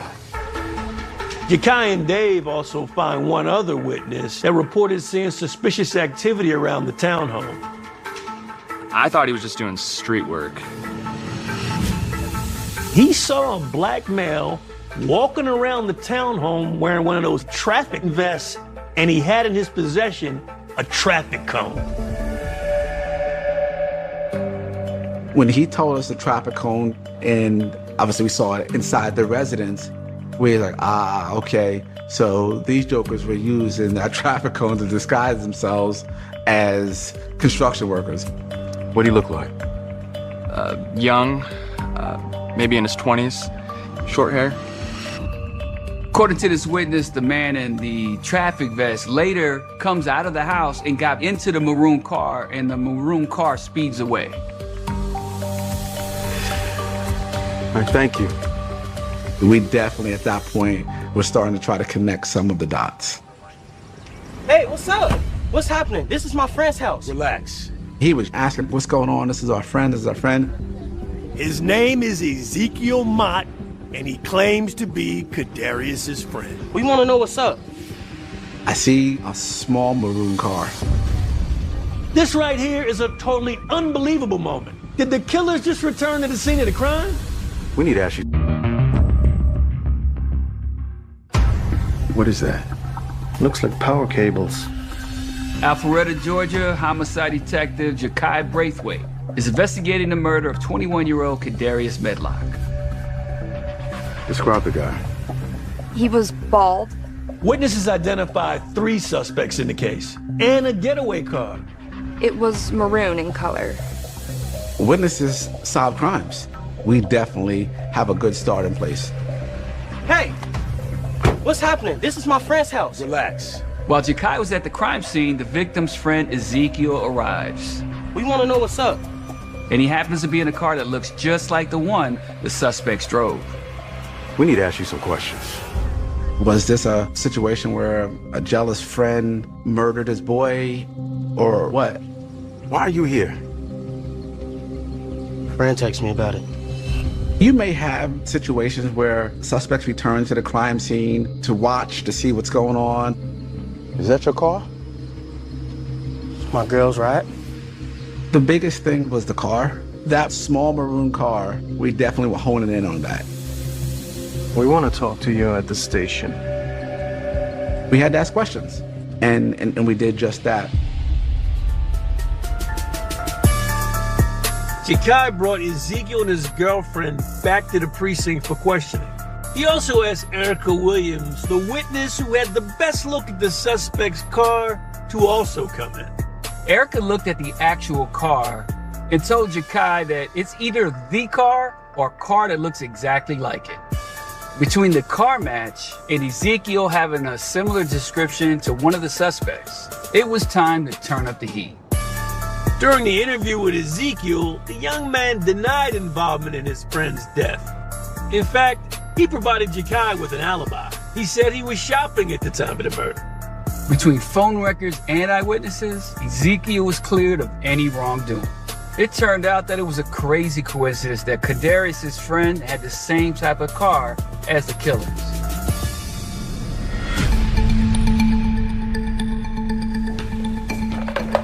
That was ME's office. The case was ruled a homicide by gunshot, and the caliber of bullet was a .38.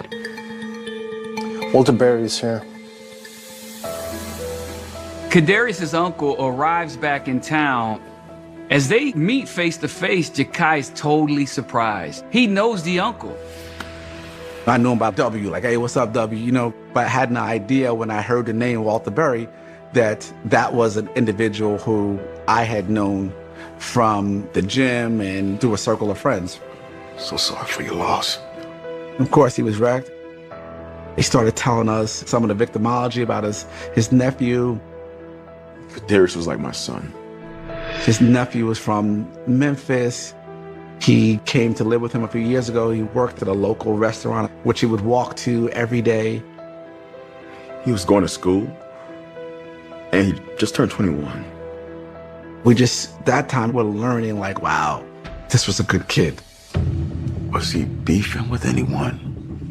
No. I want to know, is your nephew into anything? He didn't run around in the bad crowd. At this point, Jakai and Dave gotta look at the uncle cross-eyed a little bit and see what's going on. What about you? I'm wondering, you mixed up in something? You know me. Just answer the question. Even though they're social and they know some of the same friends, it doesn't matter. Jakai has a duty. Just tell the truth. Look, I don't know anything. I said, listen, I don't really care what you're into right now. Right now, my goal is to figure out what happened to your nephew. This wasn't because of me, I swear. I want to find out who did this too. What was taken from your bedroom? I made a list. The uncle goes on and gives Jakai a long laundry list of items, very expensive items. A lot of his watches were taken. He had a Gucci scarf that was inside his Louis Vuitton bag, and the duffel bag actually even had his initials on the handle of it. They stole a PlayStation, some cash too, and my gun. What kind of gun? A .40 caliber. It's not the murder weapon. There was a semi-automatic, and we believe the murder weapon was a revolver. Again, I'm sorry for your loss, man. We knew we were dealing with a burglary / home invasion, but we couldn't understand why the death, why the murder.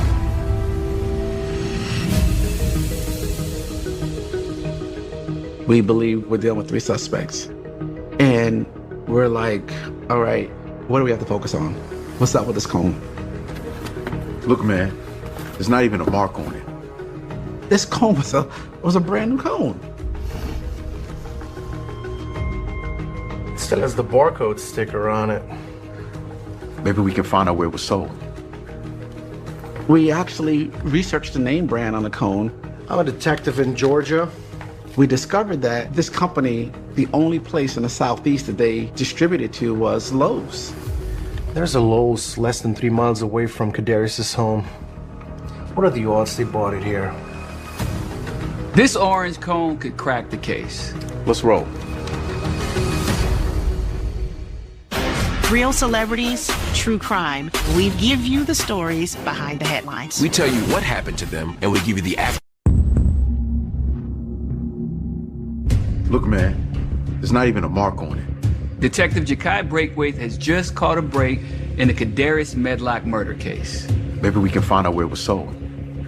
Ja'Kai finds out that the safety cone left at the crime scene is only sold at the home improvement store Lowe's. Let's roll. We were thinking that, well, maybe there is something here. On April 23rd, 2016, just 2 days after the murder, Ja'Kai and his partner go to Lowe's, hoping to stir up a lead on the case. As soon as we walk into Lowe's, smacked us right in the face. What do we see? Is this for real? They have a display stand of all of that safety equipment. Traffic cones, work vests, traffic vests, dust masks. I definitely got excited. I was like, yeah. He knows that these killers probably stopped at this Lowe's, purchased that cone, which means there's gonna be a receipt, transaction, and video. Ja'Kai and Dave have to find out if and when that cone was actually purchased in this Lowe's store. It looks like the cone was bought on the 21st at 8:41 a.m.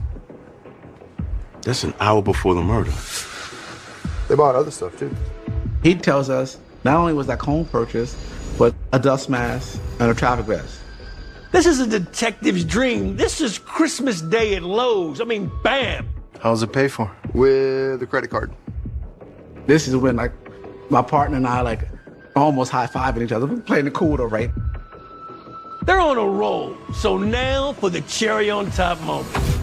You have surveillance? Yeah, come take a look. That was like Pandora's box. The investigation just started opening up. There he is. Ja'Kai. Man, what's going on, man? We met with Ja'Kai and his partner, Dave Bokniak, to take a look at the Lowe's surveillance video. So you're in the store, the manager is helping. He's actually jumping in there, giving you stuff with no pushback. I'm jumping out of my seat. We couldn't get back there to go look at that video quick enough. So let's take a look at it. Okay. So this is the cash register. We see these two guys approach, and they both match the description, albeit a vague description from the witnesses, but they match the description. Oh, so the two guys, white t-shirt and black t-shirt. Right. So when I'm seeing this, we're like, yo, this is our guy. This is the dude. There's the cone. Yeah. So they're literally shopping to get items that they need to commit a murder. They're shopping for the tools they need to kill a man. That's crazy. I've never seen anything like that. So at this point in the video, you're considering these guys could be any of the three suspects. Exactly. And in fact, yeah, we don't know who is who. I love the quality of the video. It shows the exchange between these two brothers. They were setting your story up and making it look pretty. It's a phenomenal moment. It felt good. Yeah, I mean, of course, we don't know who these actors are, right? But we knew we got something. So we're in the game now. You actually see these two brothers walk out of the store and they walk right over to the car, which actually fit the description of, the car given by our witnesses. And you see him, look at him, he's still holding a cone. Actually, we ended up sending this cone off to the GBI to be analyzed. I specifically told them to look inside the rim of the cone for DNA. You got at least two of the three guys on the roll call that you're looking for. What do you do next to try to move this case forward? At this point, we know we have a credit card associated with this, so we know we're gonna start rolling, we know we're gonna start doing that. There was a good chance the doors were gonna start opening. We are looking and analyzing all of these transactions. They racked up $13,000 worth of charges all over the metro area. And every purchase on that card presents an opportunity for Ja'Kai and Dave to identify who is actually using the card. Restaurants, nightclubs, electronic stores. As Ja'Kai and Dave are going through all of these transactions, there's one that really stands out. Hold up, check this out. It was a bill paid, insurance bill paid for an insurance company. So then we sent subpoenas to this insurance company for subscriber information related to that, and we get the name of a female. This is an auto policy. The holder's name is Melanie Pounds. So they're like, what's the connection with this female? She's connected to our guy. We know as investigators that suspects do that, right? Everything is through their mother or through their girlfriend. Probably your girlfriend. And there is a secondary driver listed on the policy. Jamel Ganesh. We run that person's name and we get name, date of birth, we get a driver's license photo. The driver's license photo of who was listed as a secondary driver is the black male, bald head, bushy beard. This is more than a good lead. This is straight butter. This is the guy from the civilian. Detective Ja'Kai Braithwaite traces the cone recovered from the crime scene to a nearby store. We see these two guys approach the cash register. Surveillance video at the store provides detectives with a glimpse of two of the suspects. Hold up. Check this out. A suspicious transaction on the suspect's fraudulent credit cards provides police with a name. Jamel Ganesh. This is the guy from the surveillance video. This is a major break in the case. They finally found a legitimate name and identity to work with. We were excited. That was another aha moment for us. We just identified our first suspect, but we were just moving. We knew we just had, a lot of work to do. Instead of immediately arresting Jamel Ganesh, Ja'Kai and his partner took a more methodical approach. They dove into Jamel's background and discovered that he lived in an apartment complex in Atlanta. Further digging uncovered his cell phone number. Detectives quickly subpoenaed the phone records and hoped that it would lead to the identity of the other suspects. We're analyzing cell towers, right? So we're getting movements of these numbers. These three, they belong together. We can start in one central location. They're at Jamal's condo. Electronically, it's like watching a movie. This is the morning of... We see those phones, they start to move together, going toward the same location. They can see them travel on a map from their home to the Lowe's, to the crime scene, and then back home. Damn, this is unbelievable. Check this out. One of the unique things about all three of these numbers is that these individuals leading up weeks prior to the homicide, their phones never show a history of ever going to the city of Alpharetta. So why did they go to his house? Maybe they got tipped off that there are valuable things to steal. I don't know. At that point, we felt pretty certain that those were going to be our suspects. Run the other two numbers. First comes back to Michael Dawson. Here we go. We see his driver's license photograph and we're like, oh. That's the guy that had the cone. The getaway driver. We believe that, Michael Dawson is going to be the individual who actually went into Lowe's with Ganesh. Now they've ID'd both suspects from the Lowe's video. This is all coming together. And the last guy? The last number belongs to Dontravius Mahone. I thought he was just doing street work. It appears they have identified all three suspects in the case. What I can't figure out, the car. None of them own the vehicle. Wait a sec. One of the numbers that Ja'Kai and his partner Dave discovered were on these call detail reports was from Prestige Auto. Prestige Auto. Let's check this place out. This could be the final piece of the puzzle. Hey, y'all need a rental today? This is a place you can actually rent and pay for these cars in cash. So how can I help y'all today? We're with Alpharetta PD. Okay.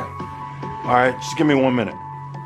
Right now, Ja'Kai and Dave want to know what vehicles were rented from Prestige Auto around the time of the murder.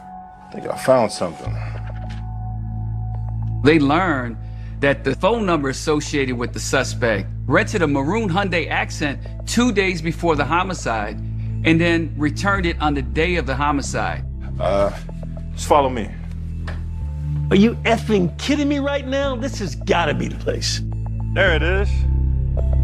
Hyundai Accent. That's the maroon car. It was just like, it was like crazy. They got him. It's arrest warrant time right now. One step closer to solving the Kadarius Medlock homicide. That's the guy that had the cone. The getaway driver. Jakai and his partner appear to have identified all three suspects. So how can I help y'all today? On top of that, they find the place that the getaway car was rented from. There it is. We end up finding what kind of car it was. A Hyundai Accent. This case is about to be closed. Who rented this car? A woman named Sharon Jones. The car was probably rented to the suspect's girlfriend. That's common. They get a girl to do it, and then the girl gives them the car. They go commit the crime, give it back to her. She turns the car in. No one knows the difference. I can tell you exactly where they drove it. How? We track them so nobody steals them. So they actually have their vehicles equipped with a hidden GPS? Give me the GPS data. Yeah, sure thing. Right now, it's time for Jakai and Dave to just bring the case on home. Between the witness statements, surveillance video, phone, and GPS records, Jakai had a mountain of evidence connecting all three suspects to the murder. Further digging revealed that a girlfriend of suspect Dontravius Mahone helped rent the car for them. The final cherry on top was that DNA from Michael Dawson, the man they believed to be the getaway driver, was found on the cone. At this point, arrest warrants were issued for the suspects. Now all they had to do was take them into custody. On the morning of June 28, 2016, they put together a plan. Police search warrant! We had three suspects in three different counties. Jakai's in Atlanta. Dave is in Clayton County. And another detective from Alpharetta is in DeKalb County. Literally, like looking at their watches and saying, go. All three agencies hit these three houses at the exact same time. Police, get your hands up. Hey, your hands up. And what's crazy about this simultaneous operation, they hit this house and suspect Dontravius Mahone actually goes for a gun. Go. Clayton County SWAT, they don't play around. They recovered the gun and they took Dontravius into custody without incident.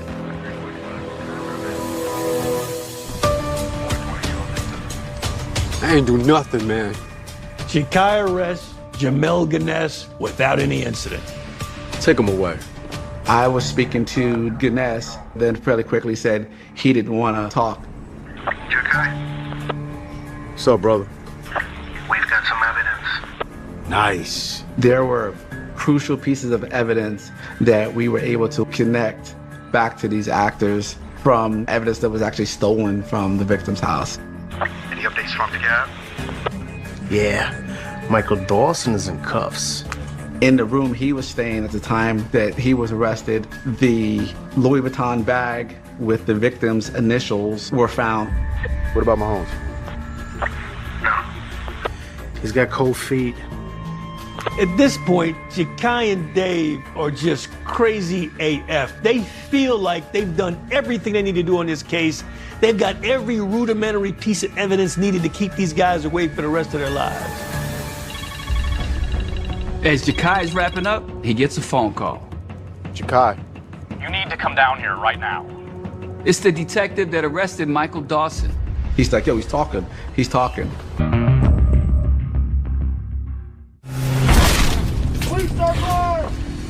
A coordinated raid leads to the arrest of all three suspects in the Kadarius Medlock homicide investigation. I ain't do nothing, man. Take him away. Jakai and his team believe they have enough for a successful prosecution. You need to come down here right now. Michael Dawson, who Jakai believes is the getaway driver, this brother wants to talk. I'm on my way. Even though he's got a mountain of evidence in the case, Jakai wants more. He wants a confession. Detectives go to the DeKalb County Police Department where Michael Dawson is being held. Detective Dave Bokniak and another detective take the first stab at Dawson. I want to show you some pictures, okay? All right. Dawson admits that he knows Jamel Gaines and Dontravius Mahone. You had been in Alpharetta in a burgundy vehicle? Yeah. He's putting himself with these guys in the car on the day of the murder in Alpharetta. He talked about going to Lowe's. What'd you get at Lowe's? I think like some goggles, a vest, and what you call them? Traffic cone? Yeah, a traffic cone. Where'd you guys go from there? We met Money. Where was that at? That was at Publix. He said they went to Publix instead of going to the actual home. His reason they went to Publix was because they were buying drugs from somebody named Money. What did Money look like? I don't know. Who knew him? I guess Jamil. How much did he buy? Probably like a £1/4. Dawson denies any involvement in the murder. He doesn't put himself there. I don't know who killed him, man. I would tell you if I knew. Right now, this is a game of total BS. Do you know what he bought the traffic cone and that stuff for? No.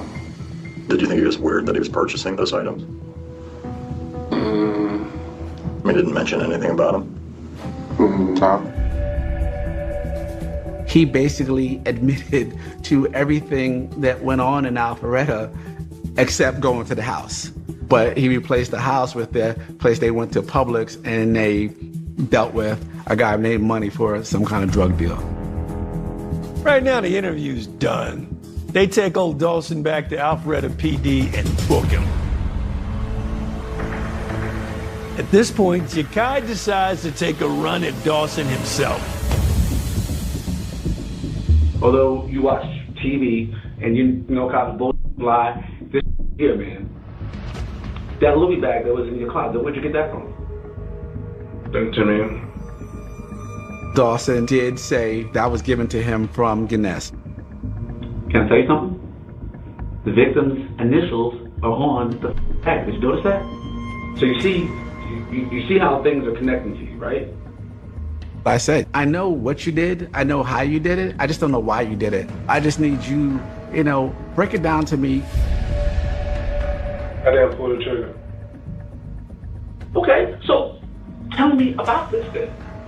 What went down? What happened? I tell you, man, this brother wanted to give it up. I don't want them to get it on my chest. That's what I want. Okay. But he didn't. You know how hard it's gonna be to be in a state camp with a snitch tag? Man, hell no. He basically just said, I can't snitch because he's like, it won't serve me well when I go to jail. He wanted to talk, but he just would not. Even though Jakai didn't get a confession or a clear motive, he's got a good idea of what went down that day. They came to that zip code for the lick. The lick is a robbery. They probably had some kind of intel. I believe that there was something associated with the uncle that enticed and interested these three actors. After picking up the car and the supplies at Lowe's, they headed straight for the townhouse. We think that they used their disguise to blend in and not bring attention to themselves. It appears that Mahone and Gaines are the ones that actually went into the house, and Dawson stayed in the car. They're going, we did our surveillance and nobody's supposed to be there. What if they're there? We're still going to carry out the lick, hence taking a firearm. This kid was supposed to be working this day and wasn't doing that. As soon as they made contact with him, they immediately tied him up. They tied him up with a cord that was already in that house.